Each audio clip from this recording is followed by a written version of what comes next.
Hi, I'm Russ Camarda, an independent filmmaker and actor in New York, and in between the chances I get to do my creative projects, I love to sit down and talk with other artists to see how it is they do what they do, how they take art and use their craft to reveal truth to an audience. So in this series of conversations, you'll meet some people you may recognize, some people you won't recognize, but they're all independent artists, and we'll get in depth in a long-form conversation to see how it is they do what they do. Welcome to Art, Craft, Truth. This time on Art, Craft, Truth, actor Matt Dellapina. From stage, screen, film, television, independent projects of his own, he's an actor, a writer, producer. He's the definition of a working artist, and in this conversation he reminds us that no matter how long you've been doing it, always keep the fascination and wonder for the work. I hope you enjoy it. Actor Matt Dellapina. Hey. Hey, Russ, how are you? What's up, man? How you doing? Good. Nice to see you. This is awesome. Thanks for doing this. This is so cool. First of all, how you holding up with are things opening up for you yet? Yeah. Are you in New York also? I'm on Long Island, so but You're on Long Island? Yeah. So probably similar tri-state area situation. It's we got really lucky with school this year for my son because he's a 4-year-old, so he's still in the pre-K level. So he's been able to go every day. Okay. They're in masks, of course, but restoring that and restoring production we've been up and running since about September. For myself and my wife, which has been great. So I feel it like, but yes, there's things are inching back, but I feel like, it's good. It's like everything's functional now on some level, but there's very little joy in life, Right. It works, it all works, but it doesn't, we're still not at the joyful level of things, Well, I think we're probably right around the corner, Yeah. I mean, We're right on the outer edge of getting things back to human quality. And like we said, you come to me courtesy of your lovely and super talented wife, Mackenzie. Yeah. She was awesome. She got to talk about all kinds of great stuff. And you guys are similar. You're the classic working actors. I mean, from theater to the guest spots on all the episodics and television to independent film, and we're going to touch on all that stuff. So let's talk about like right from your beginning. Always wanted to be an actor, or what? Yeah, well, the first dream was be a baseball player. I'm from the Bronx originally. So, are you from Long Island originally, or? I am, yes. Yeah. So we're probably on two sides of that rivalry. I'm assuming. Yeah, right. I was a Yankee fan. But yeah, that was the boyhood dream. I played up through high school, but then in high school is when things kind of like Venn diagrammed for me a little bit. I was I had like an acting bug since I was a kid. It was sort of did some school plays, but in high school is when I was kind of pursuing both sort of like fully. Like basically fall was when I went to high school here in Manhattan. And fall was when I would like audition for the plays and they usually do a musical or whatever. And then springtime would be, start training and then doing the games around the city for the baseball team. So basically I was able to like kind of this two-pronged approach to my dreams in high school. And then had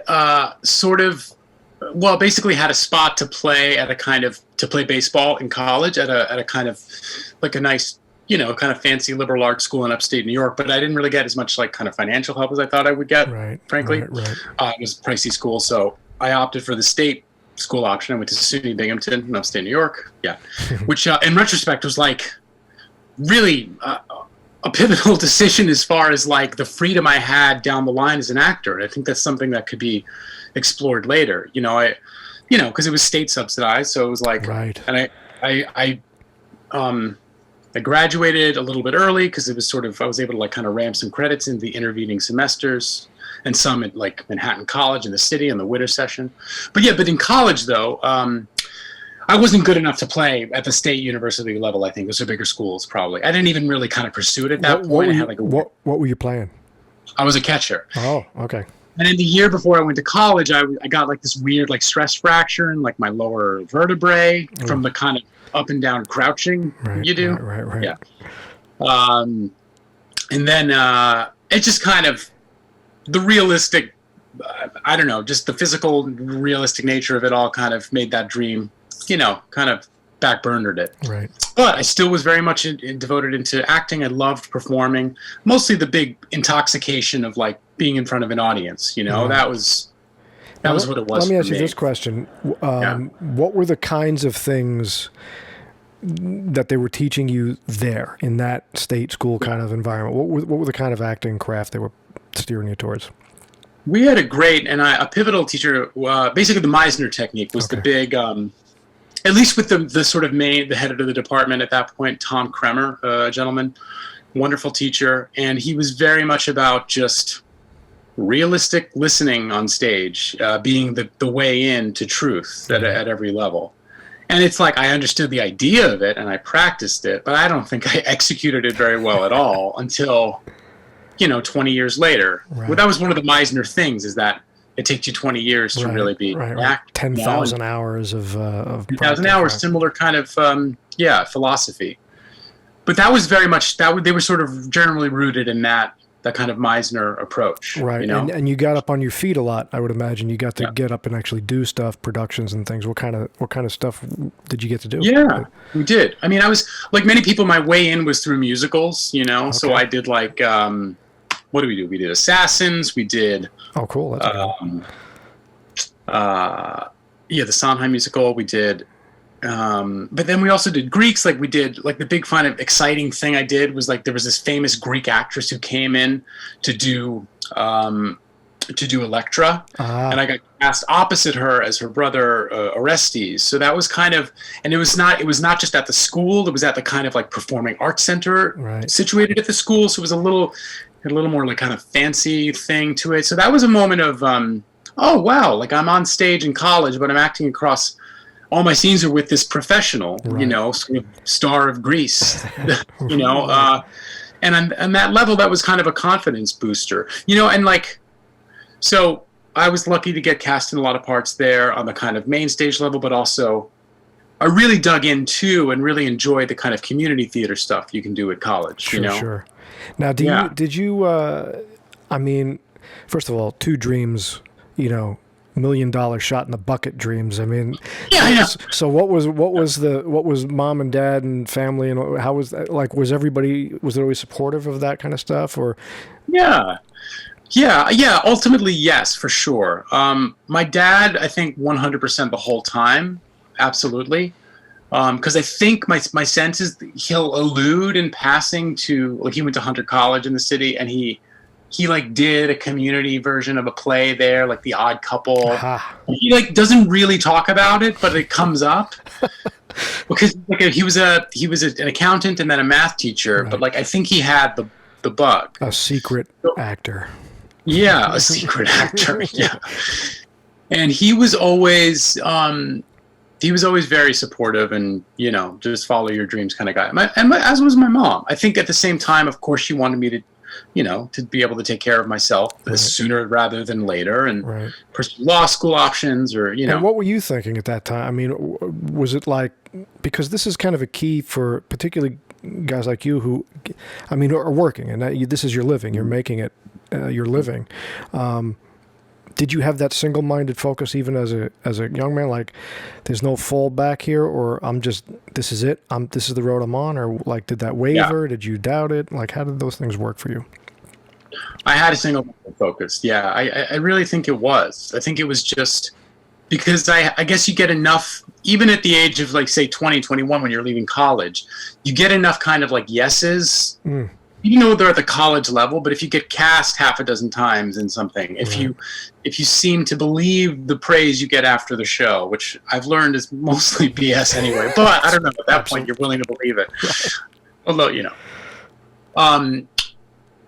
I think like the small kind of like nudges and yeses you get, at least for me, it was enough based on just a gut feeling I had. It was also just a gut feeling of like when I was on stage and performing, I felt like this was my like kind of most confident version of myself, and like I liked being that, you know what I mean? I liked feeling that kind of exalted sense of oneself, and I think that's where I got it. And so I was like, well, if I feel this internal thing, and it also I keep getting the nudge that like I'm doing something good. I'm doing something like that's worth watching. Okay. Right. It was enough to give me kind of like to bolster me, you know. All right.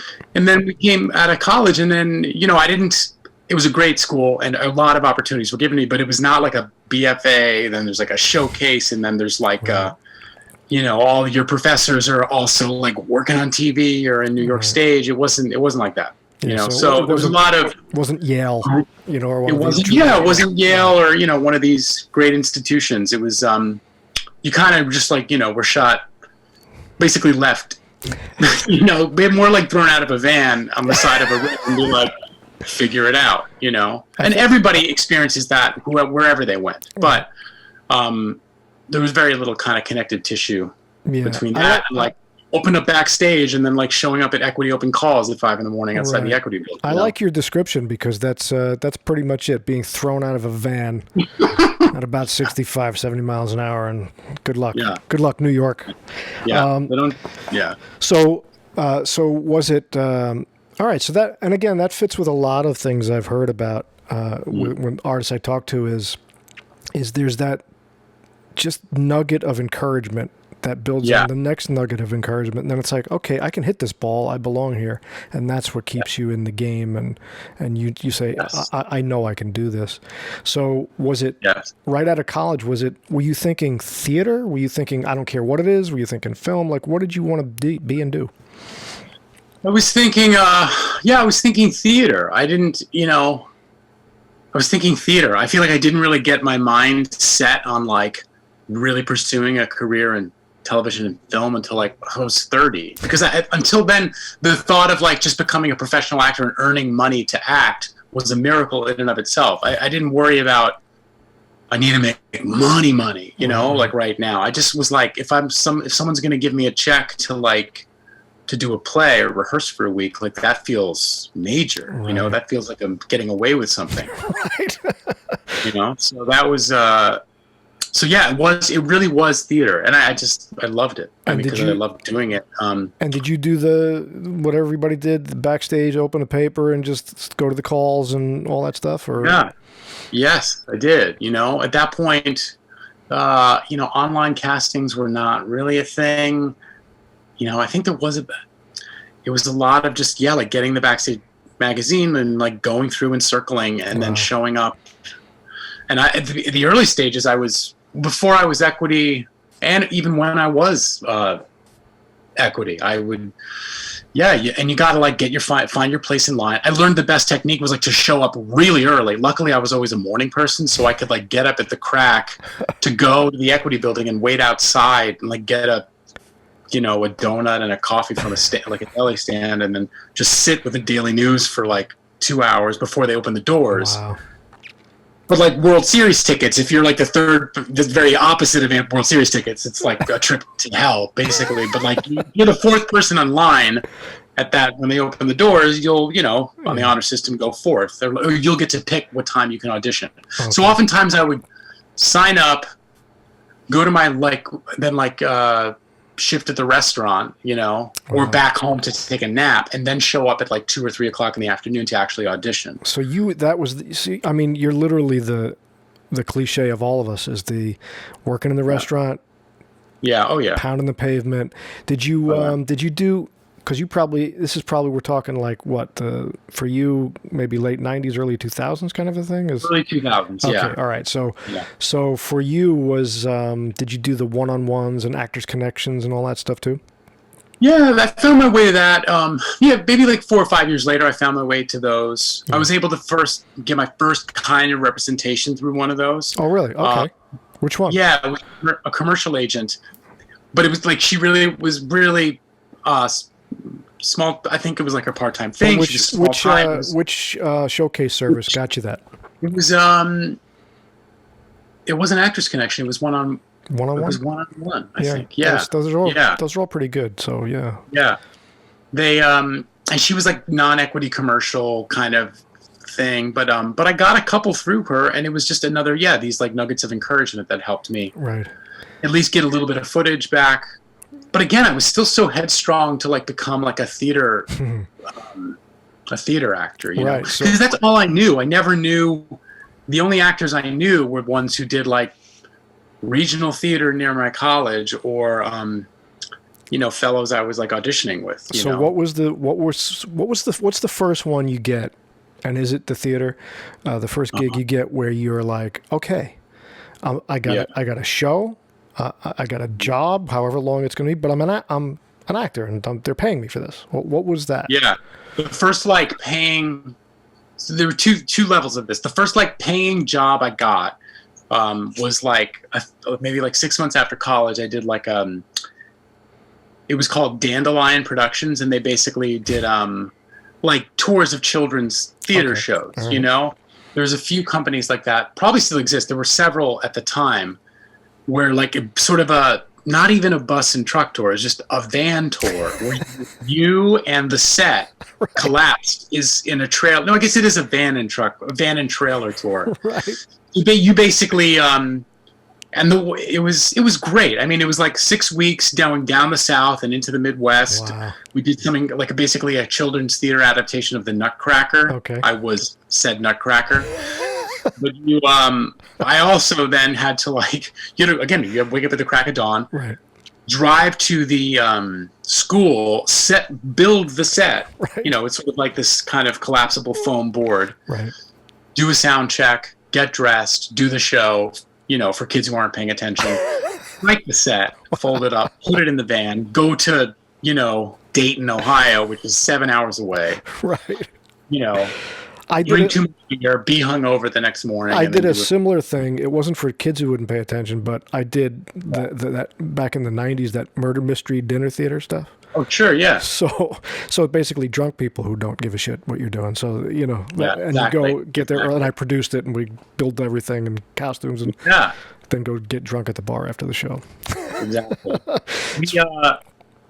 And the weird thing was like we would get paid with cash. Like every week somebody would go to the ATM and take out several $1,000s and then like dole it out to all the actors. That's awesome. Walk away with like $300 cash at the end of the week. But that was actual cash for said services acting. So it was, it's a carnival. It's the carnival life. It's like, and here's a bowl. It was very carnival. You get a bowl of soup and everybody gets a piece of bread. All right, keep acting. Yeah, exactly. It was very, very carny lifestyle. So then what was the gig, where you? Yeah, so that was like the first job.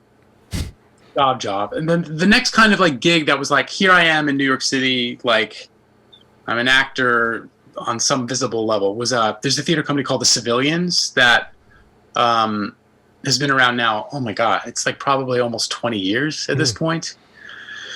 Founded by Steve Cossin and Michael Friedman, a wonderful composer who's passed about 4 years ago now, unfortunately. But they were a off-Broadway company that adapted real life interviews about a subject and synthesized them into scenes and monologues and music. Basically, the composer Michael Friedman would kind of synthesize interviews into song too. Wow. So I had, I could sing okay and act and do enough character acting. Each of us had to play like 6 to 10 characters. Oh wow, cool. Just be able to sing. So it was a real kind of kaleidoscope of work that they've done. So, but they did this play called I Am Nobody's Lunch that was at 59 East 59th Street Theater in 2006 in the winter.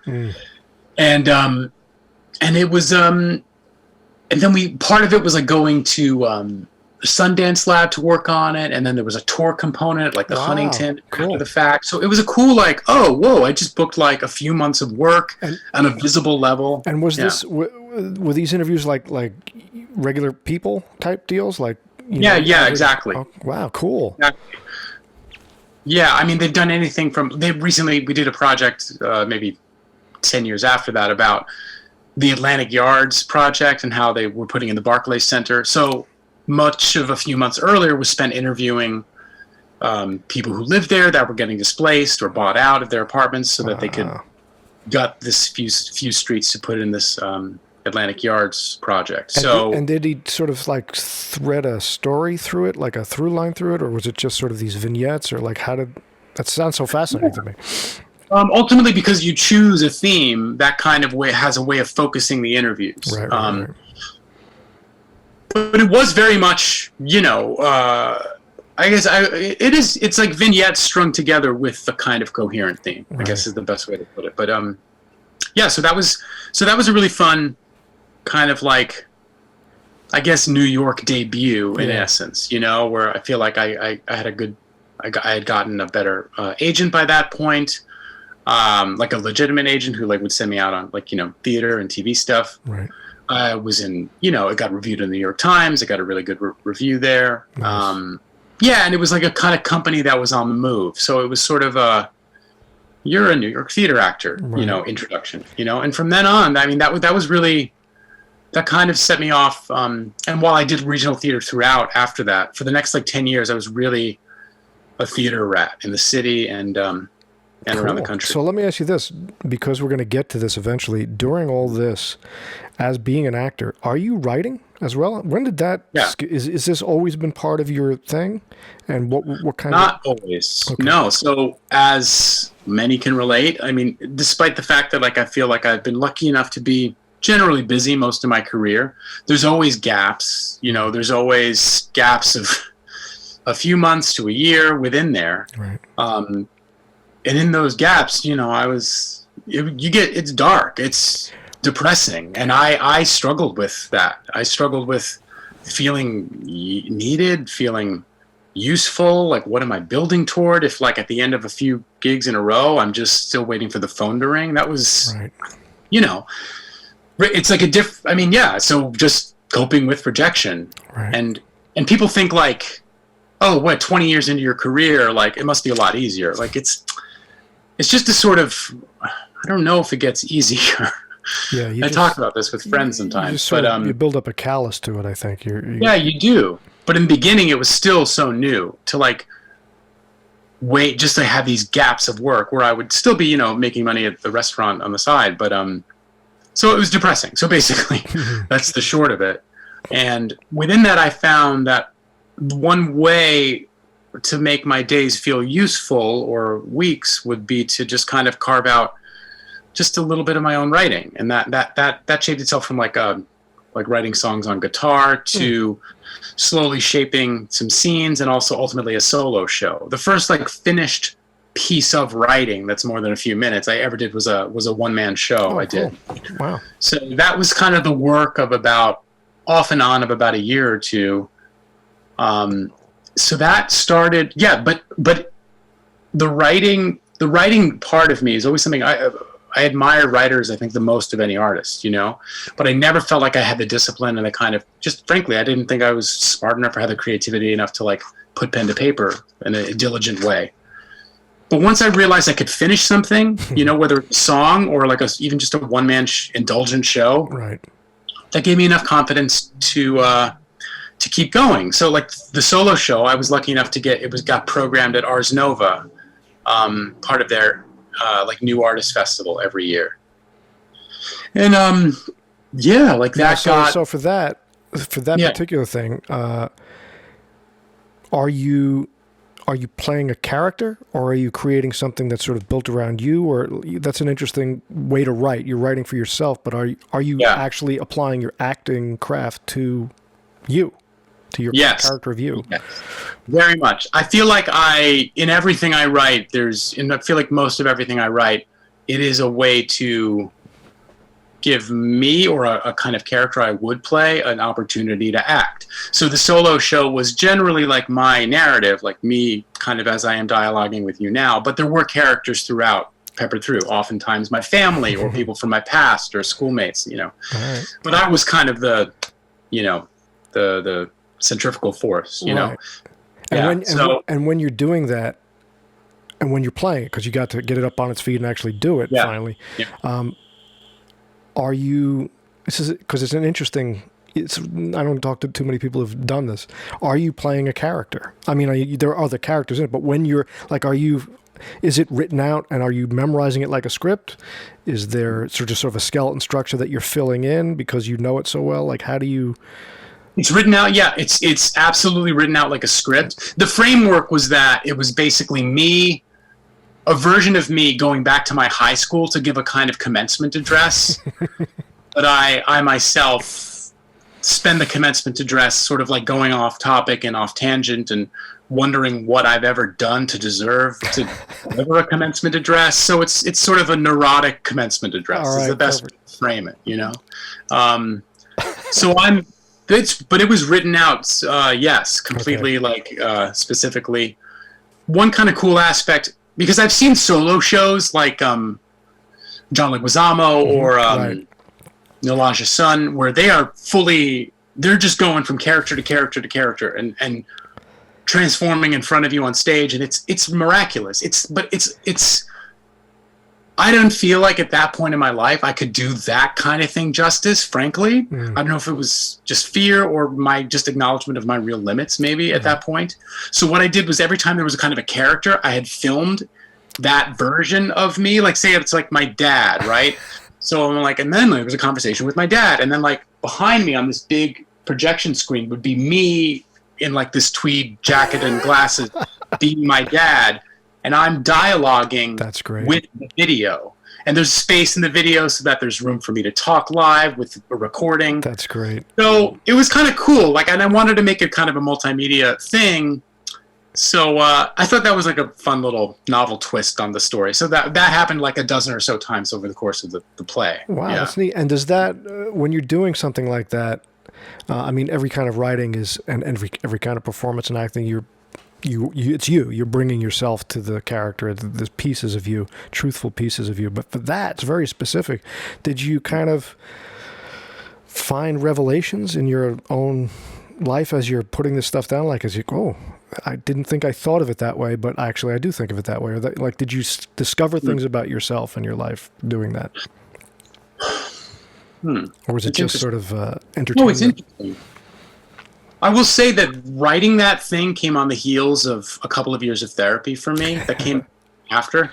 I had also a really kind of hard relationship for a couple of years, and a tumultuous breakup. So, and I needed therapy to kind of like be the connective tissue to like finding some sort of stasis in my sanity there. Right. And basically, after therapy, after this relationship had finally sunsetted, I wrote this show, and I think kind of the show was in many ways maybe me resolving a lot of things that I'd worked on in therapy for a couple of years. I mean, it's so like, just this actor-writer who's talking about his therapy session. You know what I mean? It's so kind of cliche, but whatever. It's the truth for me. And the truth is... What I did learn... I'm sorry. No, go ahead. Go ahead.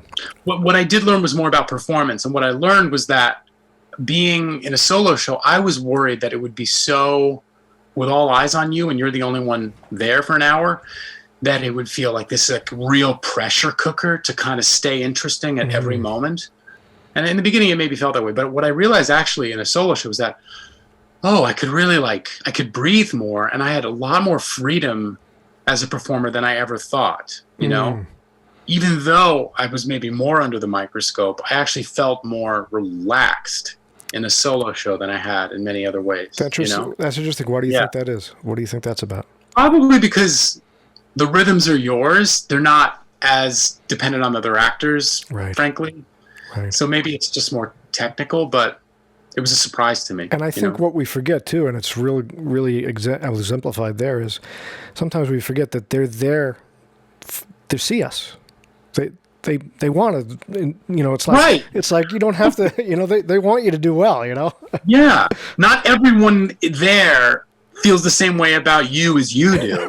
They actually want you to do well, and they trust you, even though you as the sort of self-doubting performer don't trust you. In fact, the audience is far more forgiving of you than you are of yourself. Yeah, I've learned, and they're expecting whatever they see is probably the way it's supposed to be, right? I guess that's the show. Exactly. So right, yeah, that's how it unfolded. So I guess that was the plan. All right, so let's get back to the acting part of it. So in Pounding the Pavement, becoming a theater rat, doing shows, do you sort of just get into that circle? Did you eventually, are you doing like off-Broadway stuff? Is the guest spot television stuff coming in at this point? Like, is this how the career kind of fills out? Yeah, kind of, it had gone from doing... basically like sort of up this off-Broadway ladder of like a lot of like independent companies like the Civilians or Waterwell Theater Company, and to slowly getting like the big kind of like major one of the leading, like I got a show at the Roundabout, Cool. like maybe 10 years ago. The Roundabout kind of underground. They're like Off-Broadway, one of their Off-Broadway spaces with like some serious like top tier talent, like Reed Birney and a few other folks. And then that kind of broke the seal for, then I did a show at the Vineyard Theater, like in a leading role, called this play called Outside People. And at Second Stage Theater. So, and then I did a Nikki Silver play at the Vineyard later, which was like a dream of mine to work on one of his plays. So it was, so suddenly I was kind of in this like gang of fairly consistent off-Broadway performers. All right, so I'm going to stop you right there. Let's explain to folks now what the craft and the nuts and bolts of the actor's life is in that world. What's your week like? You get in a show, you're casting a show, rehearsals are going to start Monday or whatever. What does that entail? Yeah, sure. Yeah, so you're casting a show. Several weeks later is your first day of rehearsal. You do the table read. You're basically in rehearsal period at this level 3.5 weeks. I feel like all right. 3.5 to 4.5 weeks would be for all of these shows. And these are, this is kind of before like a Broadway commercial run. Like this is kind of, sort of the ultimate kind of stop for a lot of like great, New York playwrights and where their best work is showcased. So you're there at the first table read. You spend a few days at the table, kind of sussing out character motivations, what the playwright is after. Oftentimes, I feel like 100% of the time, actually, I've always worked on new plays, not revivals of things, and often not Shakespeare or classics. Right. So the playwright is involved a lot at a deeper level. Yeah. In my level and all the work I've done, the playwright is nearly always there and present. So that was great. Like that's the kind of, it's sort of like the final piece of collaboration that I think a lot of times is tough when you're like just doing a Shakespeare play or some old Arthur Miller chestnut. I think it's an advantage to have the writer there. So the first week's at the table. Generally, then you start getting on your feet with the script in hand. Basically, you get 1 day off a week. And what's a rehearsal day like? Is it like a working day for the layman out there? It's like 9 to 5? Or? It is. It kind of is a little shorter. I'd say like it's about 6 hours with a little lunch break in the middle of it, about a half hour for some lunch. And if you have a big part, or if you're like the guy or the gal in the show, you're there all the time. But oftentimes, if you're in a supporting role, you'll be there about half the time. But generally, yes, it is for the purposes of understanding it for the layman out there. For about a month, you're doing a 9 to 5 job with 1 day off a week. Right.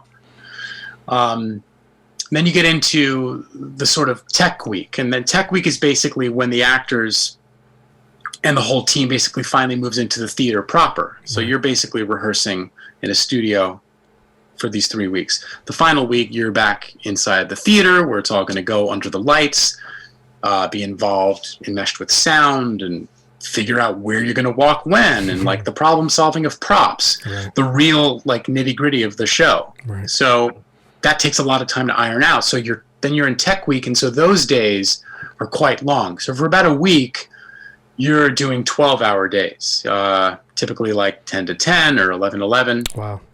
Yeah, and that's about a week, culminating, and that's where you're pretty fried, because then you get into this period where you're teching, I meaning just the sort of the lighting and the sound of the show during the day, and then you get into previews where you're finally now getting a paying audience show up, Right. So for about a week or a week to 2 weeks, depending on how much you got to work out, you're rehearsing by day under the lights at the theater, and then you're getting a little break for dinner, and then you're doing the show at night. So for 2.5 hours. So at that point, you're in this kind of real grind. I mean, Tech Week previews is when it's really hard to pin an actor down if you want to like get lunch or right.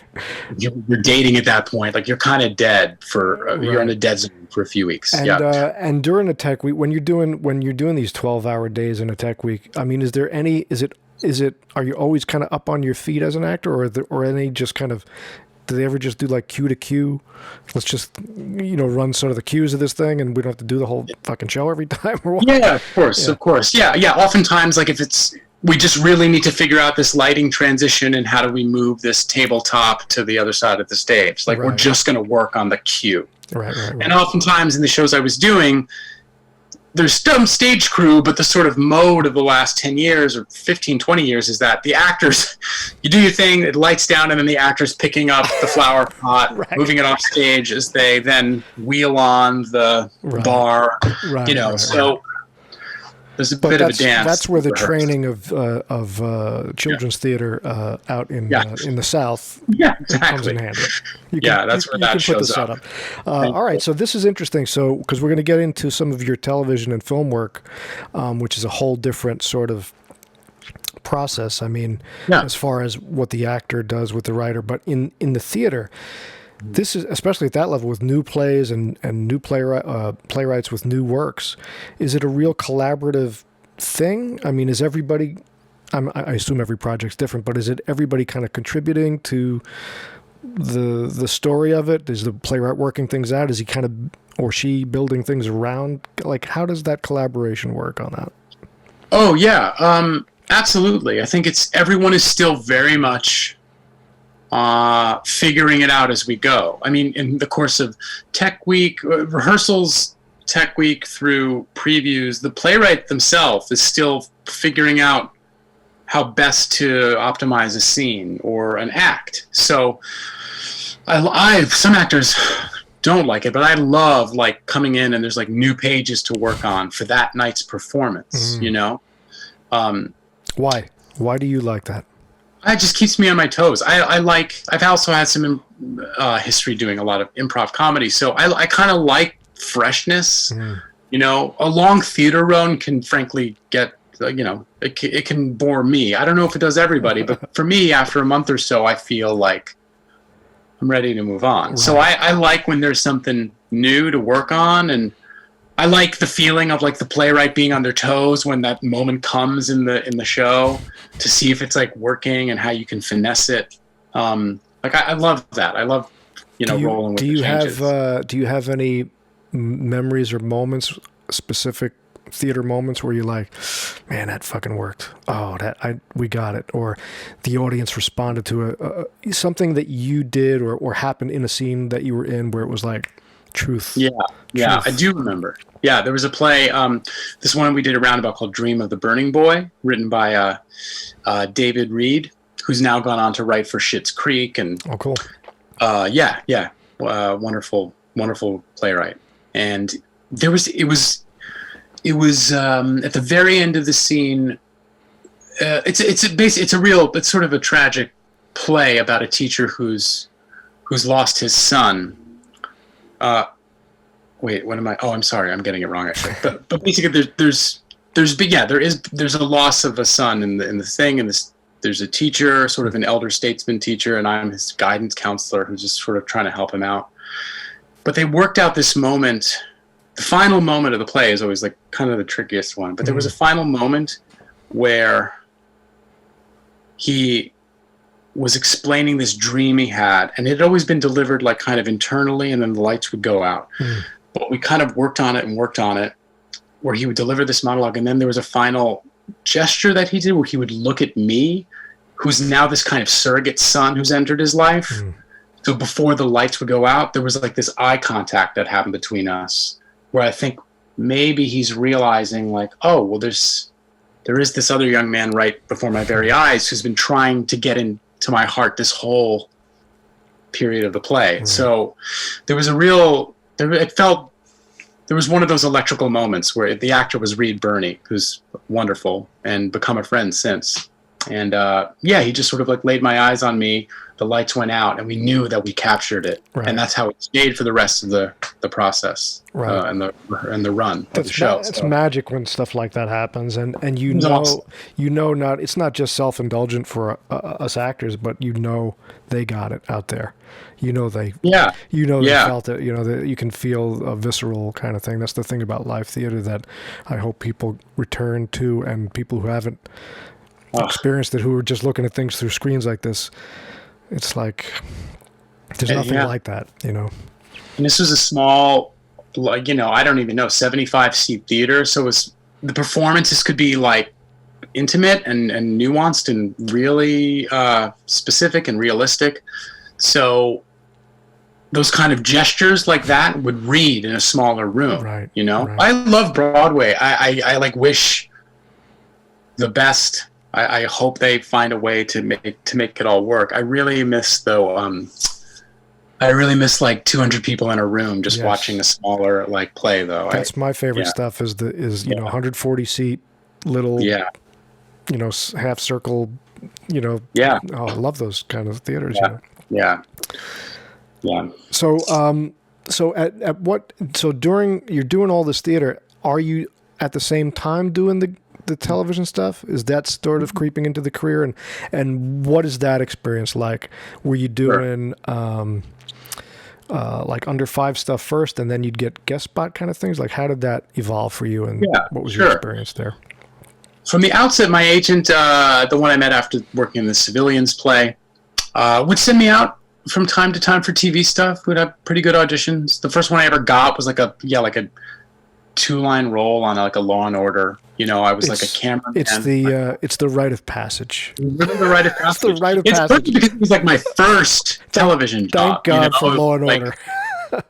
Of course it was Law and Order. Yeah, it's perfect. I'm realizing the more we talk, I'm like, oh, I'm such a cliche at every like. It doesn't really matter because I think that was the first thing I ever did was extra on Law and Order back when it was Chris Noth and Paul Sorvino or one of them. I mean, that was way back when. Yeah. Wow. Yeah, a long time ago. Yeah. Yeah, we so that was great.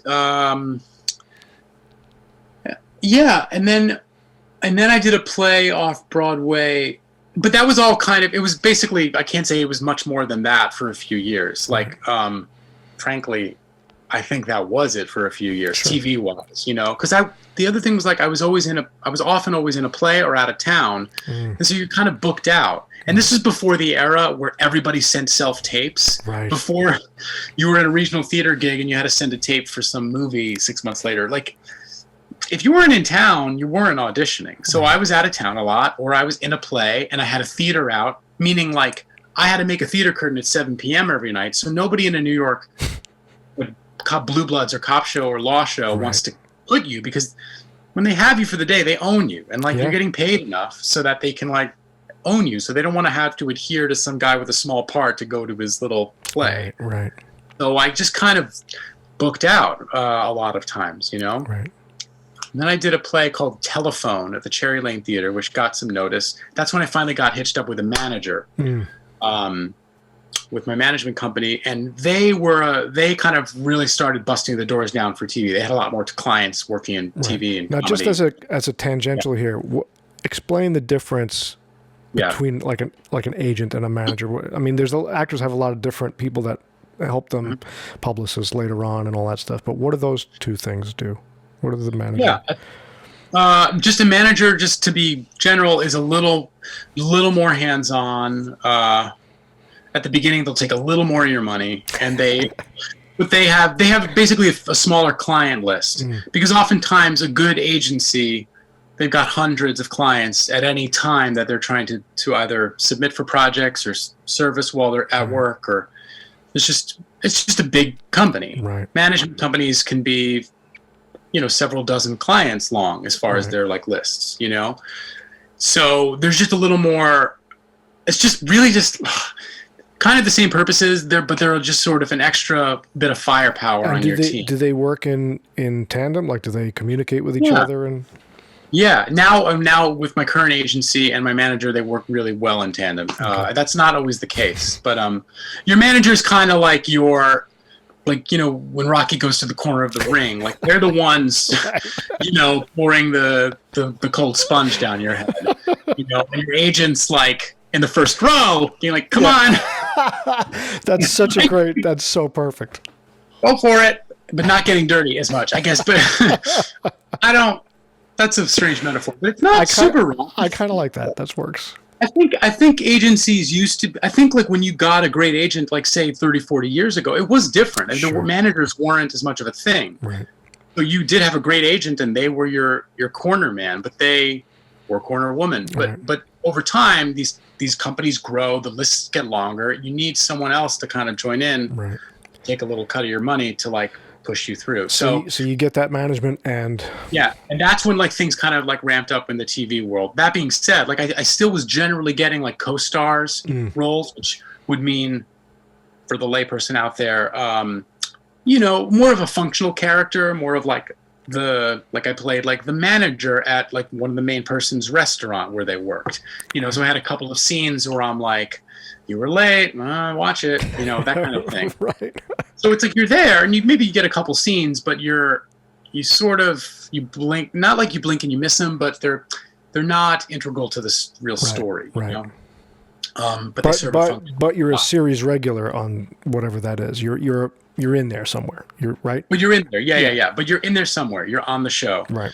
But I'll be frank, because here's the thing where my manager was getting me a lot of appointments, was great. I don't feel like I felt confident in my abilities as an actor, but I don't think I crossed through till really maybe like 8 years later to where my on-camera auditioning was on the level with the auditions I was getting. I think I was a good actor who had a great manager, and I would get really great auditions, but as good an actor as I felt like I was, auditioning for television and film is just, I learned that it's very specific and different than... Okay. All right. So let's get into the crafty here. What did you learn and what turned the switch? Yeah. I felt like, there'd be a couple jobs that came through here and there. You know, certainly commercials have always been kind of, occasionally things would crack through on the TV and film side, but always like on the smaller role level. And then what happened really is my buddy and I co-wrote a movie ourselves, and just sort of like micro budget, fly by night, shot it in a week, road movie. Right.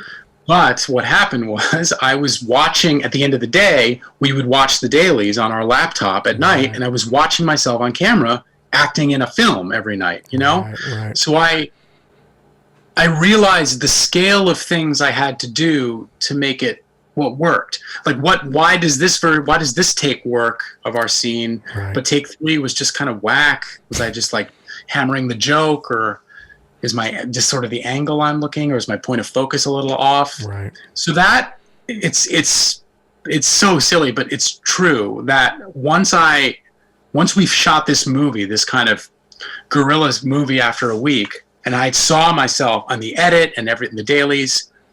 The dailies, by the way, for the layperson out there, is like at the end of every day, you kind of review all the footage, sure, all the raw footage that you've collected over the course of the day. So I think within a month of returning from that shoot, I got like a couple episodes on Person of Interest. I got like a big international commercial. I was suddenly like, started like the temperature cooked up a little bit on my my TV work. Right. So it was looking at yourself in that frame and going, okay, all right, I see what we got to do here. You know, the scale is this size. The eye line is here. That you start to see that it's a totally different technique than stage acting and stuff like that. Okay, cool. It is. Yeah, and that was a lesson that was long to learn for me, you know? And frankly, I'm jumping a bit, but I think it's worth hearing that now with self-tapes being such a reality for people, I feel like maybe a year or two ahead of it, I had kind of wanted to soup up my self-tape game because I felt like there were more and more trickling in. Before, if the pandemic shut down everything and it was the rule, like I got a blue screen, a ring light, and a little mic, and just frankly practiced more. And like I would have in-person auditions in the city, in like Midtown, but like that morning I would make sure that I did like 3 takes for myself using like a recorded voice for the other lines. I would like insist that like I get 3 takes in the kind of audition setting, with a light on me, with a mic. I would like feel like, okay, well, I did it. I did this audition performance already this morning, and now when I go into the office at 38th Street or whatever, it's a little inside me now. Yeah. Hey man, it's batting practice, dude. It's batting practice. Yeah, you know? But it's like, back in the day, I was like, why would I just like, I would just run lines incessantly, but I wouldn't run them correctly. Like I wouldn't run them on camera as much and like really just watch myself on tape. And that's what every casting director tells you now. Like, tape yourself, tape yourself, tape yourself. It's like, can't be stressed enough. Because once I really did a lot, it's when I started working a lot. Well, let's talk about, before we get into some of the little fun stuff that you're doing on television now, but let's talk about taping yourself, because I can identify with this as well. Now you wrote a couple of things that were full series that you were in, and Mackenzie was in, right? Adult Ed, was that one? Yeah. So talk about that. Was it your goal during those things to create a television series and get it on wherever, Netflix, Amazon, wherever? Yeah. And what's that process like? And then putting yourself in it. What's that? So about? That process was very much kind of what you're indicating. It was. I'd written a few like pilots in the last 10 years that I would pass along and didn't really ever get much traction. You know, so I was like, well, what if I just, make a spec pilot, but like shoot the thing, like shoot the pilot, Right. So Adult Ed was inspired by this sort of side job I've had for years. I've been a tutor, like an SAT and especially high school test tutor and subject tutor for like junior high kids. Yeah. So I've done that for a very long time. It's always been a good like side job. And, but it's one of these like cool side jobs because I really liked it, and you just meet so many interesting characters. Like you get to go inside random people's apartments and see how they live, right, while you like teach their child how to do a fraction. So it was so basically what my intention was, I wrote like a 30-page pilot, single cam comedy style, and I set out to just film it and use my my producing partner, Sean Lewis, who we made the feature film These Hopeless Savages with. We set out to just make it. So we basically found every favor we could. All right, so let me stop you there. Let's get into the actual two things. One, 30 episode, is it 30 page? What'd you say? 30 page. 30 page pilot. How long does it take? How long did it take you to write a 30-page pilot? That one, the funny thing about this is that it didn't take me very long. I feel like it took me about a month or so because it was I had a very simple structure. I'm like, in this 30-page pilot, I want Ed to tutor 3 different students. And through those 3 students, you see how their dynamic is like kind of informing how he's going to feel when he's a father himself. It's basically about a tutor who's about to become a father with his expectant wife. And he sort of goes out on his own to tutor in the meantime because he kind of lost his job as a public school teacher because his rage got the best of him. It's the sort of the short of it. Right. Yeah. And so I had a really simple structure for it. I also had very good experiences to pull from that felt honest and funny and true to me. Right. So and when you're writing your particular, do you get up in the morning? Do you make it like a job for yourself? Do you do it whenever? Is it middle of the night? How do you write? And is it final draft? What are you doing? Yeah. Great. Well, before I had a kid and after I had a kid. Before I had a kid, I would wake up an hour and a half before my wife, brew a pot of coffee and write in the morning. It was like my thing. Yeah, so 6:30 to 8, coffee and writing. Since I've had a kid, it's whenever possible. Although I have found a kind of rhythm now that he's in school. Thankfully, there's like a kind of good 2 hours in the middle of the day that I like. I've never been a night. By night, I'm fried and I just want to kind of entertain myself. I don't want to create anything. I agree with that completely. I want to wind down. So nighttime is the reward, or I want to feel like I've earned it by working during the day. Right. So what I like to write in is a software program called Fade In. Okay. It's I heard about it through this podcast called Script Notes, which is about screenwriting and like things that are interesting for screenwriters. and they recommended it. I think one of the writers on it uses it, and I was like, oh, I wonder what this is. And it was really seamless. Basically, so this kind of a software, so it doesn't look like, because a screenplay looks very different than a play, which looks different than prose in a novel. So this obviously helps you adhere to the kind of proper screenplay format. Right. Yeah. All these final draft and Hollywood screenwriter and that one, they all format the thing for you. So, because as you said, things are tabbed in differently. A screenplay looks different. That visually looks different and is laid out differently. Exactly. So, okay. All right. So, and the second half of that is, this is, when was this done? When you did this the first like bit of Adult Ed was done 5 years ago, as my wife was very pregnant with my son. Yeah. All right. So by that point, technology has since changed over. So the price point of the, high definition 4K cameras and all that stuff had come down, and you could shoot something. Yeah, that exactly. Looked like a cinema quality piece of work. So is that kind of what you did? You guys got your own stuff or rent out equipment or what? Yeah, for that first one, I did like another web series with some friends of mine, and I met the guy, the DP on that, the director of photography, who is essentially the kind of visual guide of the whole piece generally.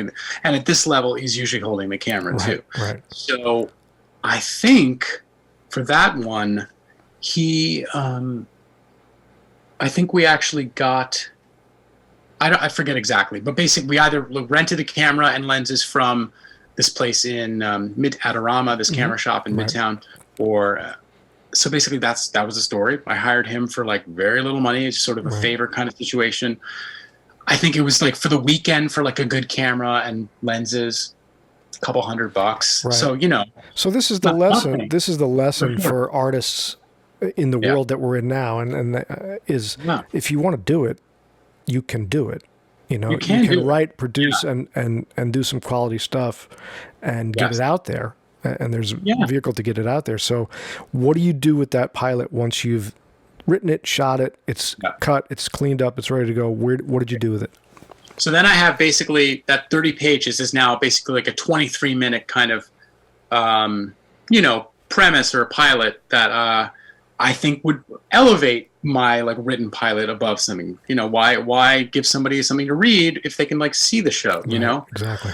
So my manager really loved it. There was also like Campbell Scott was in it. That's we had some cool. That's very cool. How did you approach? Did somebody know him, or how did you? It was a relationship. Yeah, my wife and his wife had done a play in Boston. Okay. Several years ago, or no, actually first in DC about a dozen years ago, and then through that we became sort of our friends. Families became kind of friends, So it was, but I had been waiting to like ask the favor, but you don't want to be that guy like within a week be like So I was very careful about when I asked the favor because I grew up being a huge fan of him. So yes, we were able to pull some name talent. My manager was really excited about it. And then it found its way to a producer, an independent producer in Los Angeles who was excited about it.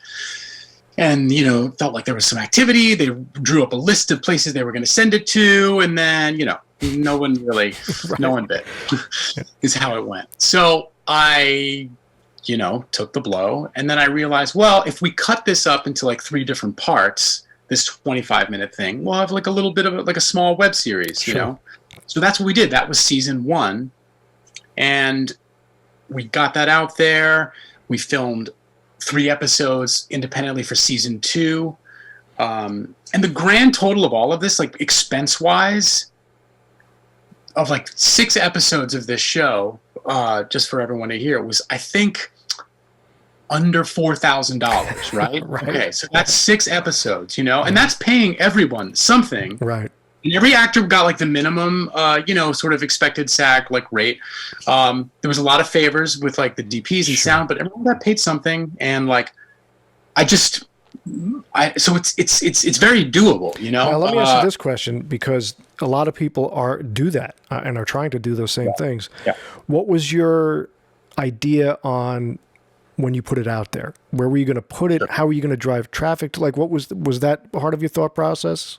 Yeah, and that was a tricky thing, because this is two parts, just kind of obviously, like, yes, there's YouTube, there's Vimeo, those exist, and social media exists to then like signal boost those kinds of things, but in the process I realized, I was like, well, it's still tough without like some kind of like stamp or like some big person kind of amplifying it, or a network or whatever. So we applied to some film festivals in the meantime, and some miracle came through where we got into the Tribeca Film Festival 2 years ago. Okay. So because basically a lot more film festivals of that stature are now programming digital series, web series, okay. Because they realize there's a burgeoning market. There's a lot of filmmakers, this is the way they can get their work out there. So they're now showcasing what they feel is the best of it. So we were able to be programmed a couple years ago in that, which really did help amplify the audience for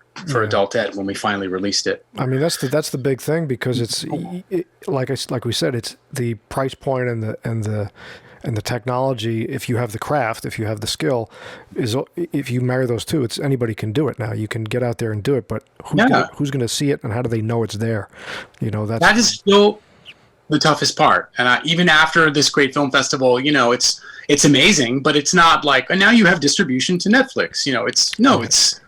They are a film festival. They will showcase your work and vet you and boost your authorship as much as they can, but you still have to kind of then figure out how to get it to people. Absolutely. I mean, I think I have 4 or 5 cult sort of B movies on Amazon Prime right now. Nobody knows they're there. They're there, but nobody knows they're there. Yeah. So that's the trick. Yeah. So that's the trick. So that is the elusive trick that I'm still trying to figure out, honestly. So are you still doing that? Are you still what's the next sort of phase of that kind of producing, writing thing? Yeah. So we're actively in pre-production right now. We're going to film the 3rd season starting in a week and a half of Adult Ed. Okay, so that's actually underway. Dates are set, locations are mostly set, cast. So that's a mini announcement, I guess. Very cool. Very cool. It's exciting. So that'll be another creative outfit. I just love it. I feel like for my whole life, I want to keep making like those episodes, because it's, I'm not going to sugarcoat it. It's very much a kind of like loose memoir-inspired version of like a comedy I would want to make. So it's very much like about my internal struggles and obstacles right now. And you don't wear a tweed jacket in this one. And I don't wear a tweed jacket. No, I don't play character. I let the other actors play characters. So I feel like I always want that project to be, because it's affordable to make. Right. It's fun. It's light. It's with my family basically playing a part. I kind of always want that to be a touchstone in my creative work. Right. In the meantime, my buddy and I co-wrote a kind of relationship drama screenplay. We're trying to get together to make our next feature. So that's the big swing. And now with the fact that we've got some work under our belts, now taking the next swing, it's like, well, do we just make it kind of a guerrilla thing again for like no money, or do we try to like get a little more heavy hitter talent attached? Right. Or do we? Yeah, but it's. I struggle with this every day. I'm like, oh, we should just do it, ragtag, throw it together. And I'm like, no, we should spend more time to like get it just right. But if we spend more time, then we're not going to make the thing. It isn't the whole spirit of this to make something. That is it, man. I am in the exact same space all the time. It's like, because we've done those. We've. It's like, I don't want to. Do I have to carry all the shit in my car again? I mean, right? Yeah. No, I know. Are we going to do this again? I mean, but if we don't, we're not going to do it. So it's interesting. Always trying to find that money, find that fiscal sponsor, get a tax credit. Try. I mean, it's crazy. It's nuts. Yeah. But I hear you. Yeah, that I live in that space. Yeah. But that's good though. So you're still in the sort of the writing phase of the feature, or you have or what? It's written, and we basically had a plan for production, but my wife and I are moving in a couple months, and it was going to jump up when our move-in date was going to happen. It was just kind of we had to push it for a couple months. We're in the early pre-production stages. We like get some name talent attached. All right, so let's. You mentioned her twice. You mentioned the family being part of these projects, and that's sort of a touchstone you want to go. What's that like? Because two actors living together and working actors. She's currently got that recurring character on Bull. You have a character on that show as well, right? Yeah, she's a regular on Bull. She's been on since season 3, right. And I'll be coming back for my second episode. It'll air in a couple weeks. Now, so it seems like I'm now a recurring. Are you playing her love interest or something? No. Well, they basically I'm her ex-husband. So there's a kind of, maybe there could be potential for like some future drama between them down the line, is what I'll say. Yeah. So what is that like? Yeah. When the wife is working on something and you're working on something, and you got the kid, and how do you do all that stuff at home? Like, because actors have to do homework. Yes. It's our albatross. That is our struggle. We feel very, very lucky as a couple. So fortunate to be both working actors at this age and level in our careers and still doing it. And I'm so thankful. But we just have one child. But the Rubik's Cube of logistics, as far as planning a week or last minute childcare or ever trying to get a real vacation in, it sucks. It's really hard. We're not close to family now either, so we're always trying to figure out. We have a good couple of good sitters who can come through in a pinch, but frankly, it's been very hard the last year because of the pandemic, and people are still antsy as far as how intimate they want to be with kids, and on this sort of watcher level. But it's a struggle. Yeah, logistically it's a struggle, but artistically it must be satisfying because you can kind of bounce things off each other, I would think. When we're both working on something, whether it's we're always putting each other on tape. I feel like very lucky to have someone who's so talented and willing and supportive in that regard. So I think a lot of people aren't so lucky. So but as far as the collaboration with the stuff we've made, she's been in one of my movies, and now she's been in Adult Ed. She's also in another web series I did. So Mackenzie's she's amazing. She's always been a cheerleader of mine and kind of endorsing every impulse I have. Do you think this might be a good idea, or is this just dumb? She's like, no, you should follow that thought and push it through. So she's always been, and that's how she is as a collaborator on screen. Right. And she's very doesn't want to do something that doesn't feel true or it feels too ham-handed. So she's a good barometer of truth. If I feel she knows if something feels off, I can ask her for it. She's also essentially our kind of production designer. She's fantastic as far as setting up the look for everything and making it look a little bit better than just a 2-shot of people in their apartment. She's got a good eye for that kind of thing. And she'll actually be directing one of the episodes this season. So it's great. It's great. I feel really, really lucky to have such an active kind of creative person. Yeah. I think I've heard stories of it's really being hard with 2 actors, but I don't know. For us, it's always been a level of compassion and understanding there for each other. Right. You know? No, I think it depends on which 2 actors, because I've been in that situation in a couple of different versions of it, and one time it's super fantastic, and one time it's not so super fantastic. So you need that. There's a courage and a willingness to understand what you're all bearing for each other, and it's you can't take things personally. A lot of times it's part of what we do is we're kind of putting ourselves out there, and jealousy can't be part of it. Those things have to be put away. So, Yeah. Or at least if they're there, then they're spoken about and communicated with. She's a great communicator. She's almost too much. I feel it's the struggle. Maybe it's a male-female struggle of I'm willing to just move on, but she really needs to unpack how this is all going and why was that moment weird between us. But at the end, we're better for it, like having had it out, you know? Right. Not really like fighting, but per se, but just like working it out. Working it out. Yeah. So last little television thing. What was didn't you just do, was it last year? And are they doing it again, the Edie Falco show? The Tommy? Yeah. Are they bringing that last back? Year, or? They, no, it was canceled after, it was called Tommy. Right. Yeah, and had a good little run in that. Playing a journalist who's sort of sniffing around some corruption, who ultimately meets a very bad fate. So I die at the end of the season 1. Sweet. Spoiler alert. But then I was like, oh man, if the show comes back, and I could have been like back on it, but the show was canceled ultimately. So let's talk about, before we wrap up here, let's talk about because we talked about the theater working day. What's it like when you're doing television? What does that look like for an actor, and how do you kind of prepare to get to do it? And it's a lot of waiting and then going and stopping and then starting. So talk about that a little bit.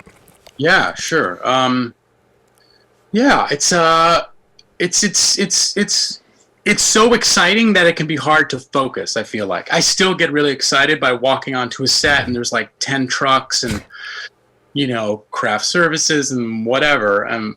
The pandemic is a little different, but it's still kind of the same thing, and you're being treated like a prince. You're going to hair and makeup, and people bring you bacon, if you want it. So it's a little. So bring me some more bacon, please. Yeah, so it's so kind of indulgent and exciting that you have to really carve out time to actually remember what you're doing, and that hopefully is time in your trailer or dressing room.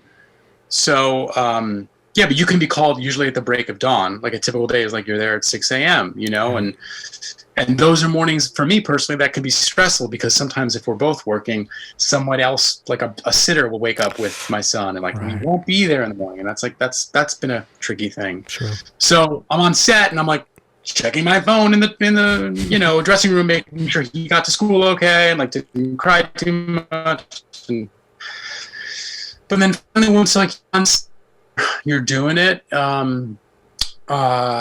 typically you'll say you're in a few page scene with someone, you'll go with your wide shot, and now I've finally learned the process of this, and then they'll get the angles for this actor's face, and then go even closer on the opposite faces, and then unless there's some rookie director who wants to put some really fancy shots in there, a lot of the shows I've done are on these procedurals where they sort of have it pretty dialed in, the standard template for. And for the actor doing the actual job of acting as opposed to acting in the theater, it's sort of everything's out of continuity. So it's sort of, you have to quickly access the things that you need to do after waiting for 6 hours to go do it while they set things up or whatever. Yeah. So how do you approach that?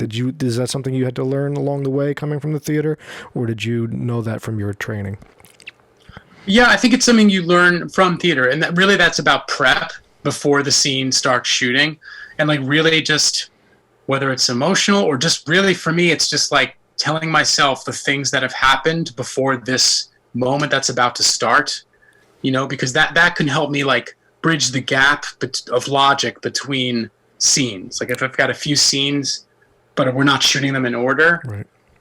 Before every take, before every close up and wide, I have to tell myself and remind myself where am I coming from and what that makes me feel like before they say action, Right. So prep is so crucial. It's crucial in theater, but in theater you can kind of jump, you can kind of at some level walk onto the stage, and once the actors get going, you can pretty sink into the reality and let other people take you there. Right.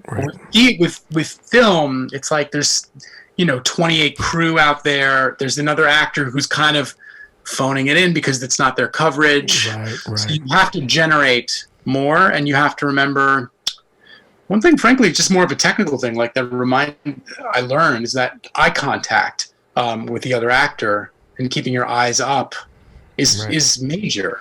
This is a thing I learned, maybe not a trick, but with theater, you can kind of get away with a lot of behavior and looking away when you talk, because it's kind of more natural to talk to people when you kind of are not staring at them the whole time. Right. But I've learned, with TV and film, the actors I really like, their eye contact is pretty almost like a psycho killer most of the time. You know what I learned was was especially once we get into those mediums and close-ups, it's like pick an eye, pick their downstage or their camera eye if it's your coverage, because otherwise what we don't realize is when we're looking at somebody where we're talking, our eyes are shifting.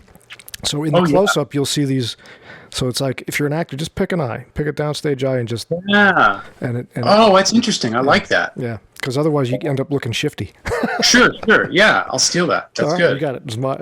I learned that early because it was like, why do I look like a beady-eyed psychopath in this show? Right. Yeah, because you're looking like a normal person, but on camera it doesn't read as normal. It's interesting.